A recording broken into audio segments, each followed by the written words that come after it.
புரட்சித்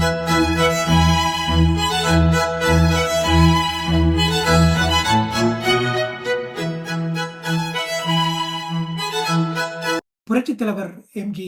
ராமச்சந்திரன் அவர்களுடைய அரசியல் வாழ்க்கைக்கு திருப்பு முனையாக அமைந்தது பணத்தோட்டம். பணத்தோட்டம் என்றால் எம்.ஜி. ராமச்சந்திரன் அவர்கள் நடித்த திரைப்படம் என்று சிலர் எண்ணக்கூடும். அப்படியல்ல, அதற்கு பின்னால் ஒரு செய்தி இருக்கின்றது. அதற்கு முன்னதாக எம்.ஜி.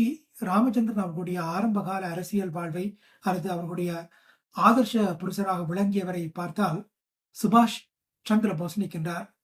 அதனைத் தொடர்ந்து அவருக்கு சரியான ஒரு அரசியல் பாதை வேண்டும் என்ற முனைப்பிலே இருந்த பொழுது நண்பர்கள் மார்க்சிய சிந்தனையை வழிகாட்டுகின்றார்கள்.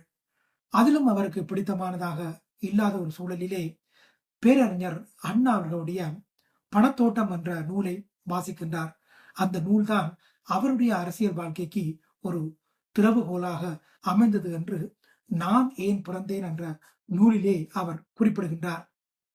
நேதாஜி சுபாஷ் சந்திர போஸின் பேச்சுக்கள் என்னை மிக மிக கவர்ந்திருந்தன என்பது மட்டுமல்ல, நான் எனது உள்ளத்திலே அவரை ஒரு ஆதர்ஷ புருடராக ஏற்றுக்கொண்டிருந்தவன் என்பதிலே எனக்கு ஒரு பெருமையேதான் என்று அவருடைய அந்த கட்டுரை தொடர்கின்றது.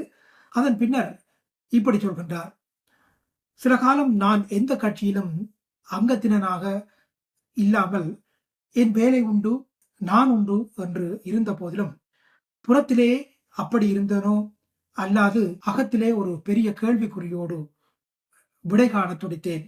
எனது உள்ளத்திலே பூதாகாரமாக தேங்கி உருவாகி இருந்தது நான் ஏன் பிறந்தேன் என்ற கேள்வி. நடிகனாக தொழில் செய்து சம்பாதித்து நிறைய பணம் கிடைத்தால் செல்வ வாழ்வதற்காக மட்டுமா? இல்லை.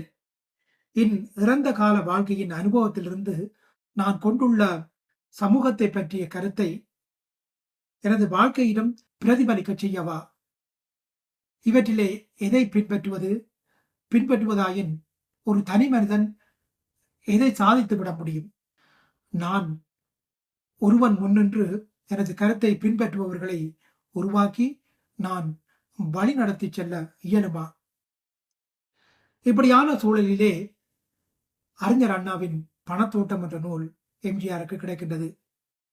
பொதுவாகவே எனக்கு அரசியலை பொறுத்தவரையிலே சோர்வையே உண்டாக்கிவிட்டது. அத்தகைய நிலையில்தான் அமரர் பேரறிஞர் அண்ணா அவர்களின் பணத்தோட்டம் என்ற புத்தகத்தை படிக்கும் வாய்ப்பு எனக்கு கிடைத்தது. படித்தேன், பல முறை படித்தேன். கொஞ்சம் கொஞ்சமாக தொடர்பு ஏற்பட்டது. அண்ணாவோடு அல்ல, அவருடைய கொள்கையோடு. எனது கேள்விகளுக்கு காந்திய வழியிலே இன்னமும் நான் வைத்துள்ள முழு நம்பிக்கையின் அடிப்படையில் நான் கேட்ட கேள்விகளுக்கு பேரறிஞர் அண்ணாவிடமிருந்து என் உள்ளம் ஏற்றுக்கொண்ட பதில்கள் நிறைய கிடைத்தன. இப்படியாக தன்னுடைய அரசியல் வாழ்க்கையை, அரசியல் போக்கை நிறுவிய வகையிலே பேரறிஞர் அண்ணாவினுடைய பணத்தோட்டம் என்ற நூல் அவருக்கு பேருதவியாக அமைந்ததாக எம்.ஜி. ராமச்சந்திரன் அவர்கள் குறிப்பிட்டிருக்கின்றார்.